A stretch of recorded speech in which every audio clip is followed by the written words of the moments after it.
Hey, how's it going everyone? For today's video I just wanted to share some thoughts and emotions about what it was like to be a gamer just a few years ago. And by a few years ago I mean like 10 years ago to be more specific. I started my gaming journey back when Sly 3 came out for PS2. So you can't say that I'm not that old. And you'd be absolutely right. I was a kid back then and got the PS2 as a gift. Enough about that though. What's important here is that back then I never explicitly told anyone that I played video games. I was just afraid of the laughter and judgment, plus the bullying. And after that, of course, I played a few more video games before I told myself that this is amazing. I could just do whatever the hell I wanted in those video games and I can put my fantasy to the test there. Fast forward a few years later, the PS3 and Xbox 360 came out and they started becoming a standard piece of furniture in almost every house, or at least in every house that I've been to. I started realizing that people are no longer shy of playing video games, and the new consoles offered a lot more in the co-op field where you can play a lot of games in split screen mode with family and friends. More and more people had to do less of the human things and going outside and all of that, and they could just stay at home and play video games with friends and family. I'm not gonna talk about the whole Xbox Connect. It sucked, still sucks, and I absolutely hate it. If you're looking to practice some, I don't know, sports, to exercise or do stuff, we've got Nintendo for that. Anyways, I started to want to feel more included in this cool gamer space.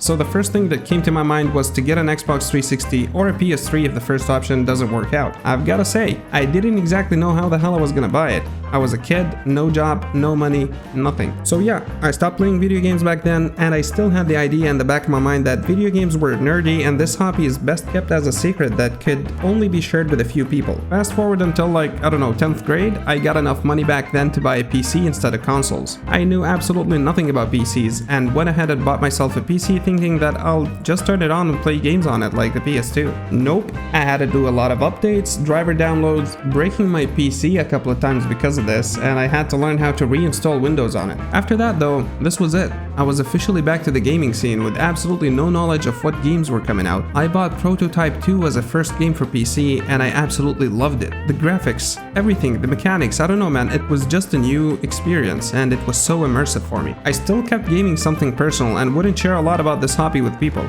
because I was still afraid of judgment. And even worse, I got into the PC building world later on, and let me tell you, I was absolutely fascinated by the technologies that were coming out every few months. I started looking for graphics cards, CPUs, and stuff that I barely understood back then. I loved the whole concept of being able to build your PC for yourself and wanted to be part of it so badly, but simply I couldn't because I had no money for this kind of luxury. Then I got introduced to PewDiePie and his green-head Irish sidekick and all the other gamers that were uploading footage of their gameplay to YouTube. I started thinking, what the hell? This is absolutely amazing. People like watching this. Bear in mind that PewDiePie was a thing back then. He had about like 20 million subscribers. He was famous enough in gaming. The thing that I was so embarrassed about was the key to his success. I started to open up more about being a gamer, and what do you know? Most of my friends knew a thing or two about video games. It was no longer a secret.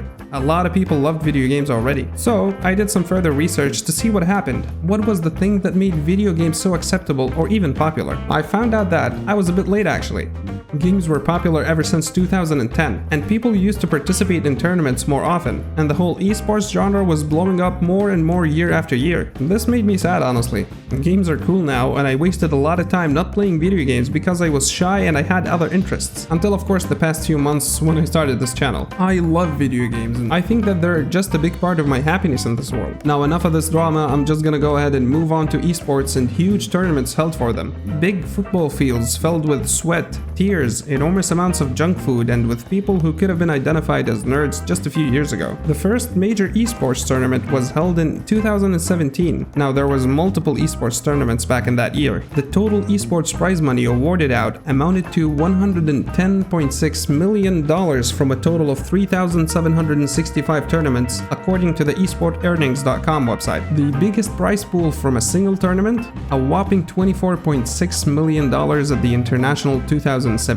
This is it. Games are a sport now. We no longer need to hide in a basement and turn the volume down so no one can hear the stupid sounds games made back then. Now I do have an honorable mention here. During the time of this transition, Call of Duty World at War came out. This game was so amazing back then and was very controversial. The game introduced very great looking graphics and gameplay mechanics mechanics to a degree where even video game haters would play it. It was suitable for everyone, or at least I have this idea in my mind, I don't know, that everyone liked it. I used to hear a lot of people talking about it, even though gaming was seen as an activity best controlled and limited to an hour a day tops. Now games can be a career path and something that someone can aspire to be successful in. Gaming and tournaments can pay millions of dollars to winners, but you have to be a winner, and since the chances are so low of anyone being a number 1 or even in the top 100 best gamers who could get paid for playing video games and winning at them, very few people pursue this path. Fast forward to nowadays where games are more and more stunning and amazing looking, hundreds of millions of dollars set as budgets for them. No one can deny that video games are a great way to spend time, whether it's some personal time for yourself or even with the family. I mean, look at this footage of a few gameplay videos taken from different games.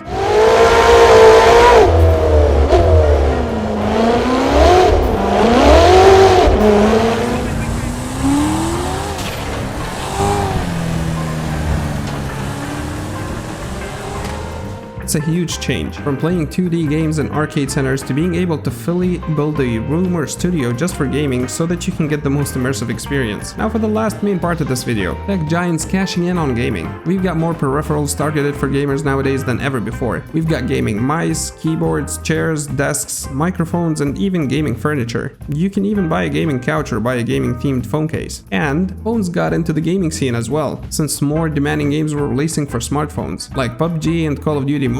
A lot of tech giants wanted to cash in on this too. We got the Razer phone, the Asus ROG phone, and the Lenovo Legion phone. The list goes on and on. Everything can be turned into a gaming theme thing, and it would be worth a few extra bucks because of the aesthetics. I mean, everything looks cooler when RGB is included, right? You buy a PC, no RGB, that's less FPS, bro. You're never gonna become a real gamer unless you have RGB strips somewhere in your PC, room, house, or even on your clothes. RGB has become somewhat of a meme. Many people on the internet, such as those on Reddit and Twitter, often jokingly refer to RGB as a barometer for performance. Watch out for sarcastic comments like this. And remember that you can often save a buck by going with a non-RGB option. But hell, you do you. And if it's the RGB aesthetic that you like, just go for it. That was just a very short video about why the hell gaming is a thing now. I love gaming and I do hope that you guys love it as much as I do. I honestly would love to hear your stories with gaming in the comment section below. And of course, if you liked the video, hit that like button, get subscribed for more content, and I'll see you guys tomorrow with a new one. Enjoy.